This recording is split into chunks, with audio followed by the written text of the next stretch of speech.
Tanzania imeiomba Marekani kuiondolea vikwazo vya kiuchumi pamoja na vikwazo vya visa.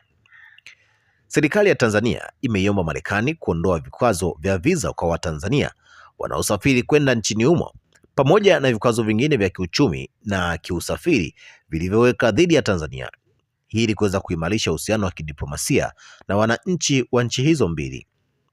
Ombi hilo liliwasilishwa wakati wa mazungumzo baina ya waziri wa mambo ya nje na ushirikiano wa Afrika Mashariki Balozi Dr.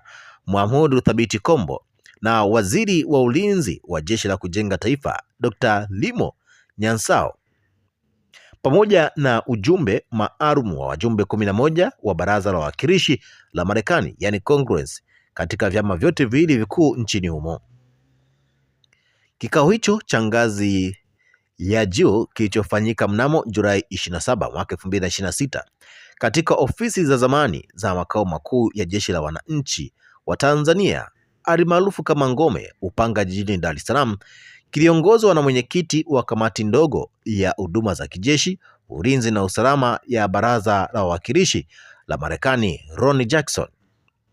Pamoja na kuwasilisha ombi hilo la kuweza kuondoa vikwazo, pande hizo mbili pia zilijadili maeneo ya kipaumbele ikiwemo fursa za biashara, uwekezaji, ulinzi na usalama pamoja na amani katika ukanda wa Afrika Mashariki na Kati.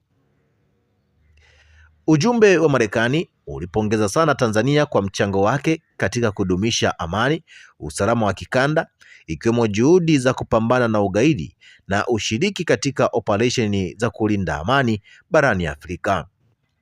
Aidha, pande hizo mbili zilikubaliana kuendelea kuimarisha ushirikiano wa kimkakati katika maeneo yenye maslahi ya pamoja na pia kuweza kukubali kupitia tena maombi yote ya vikwazo yaliyowasilishwa rasmi na Tanzania na kukubaliana kukutana tena katika vikao vijavyo vitakavyofuata kwa lengo la ufuatiliaji kati ya nchi hizo mbili.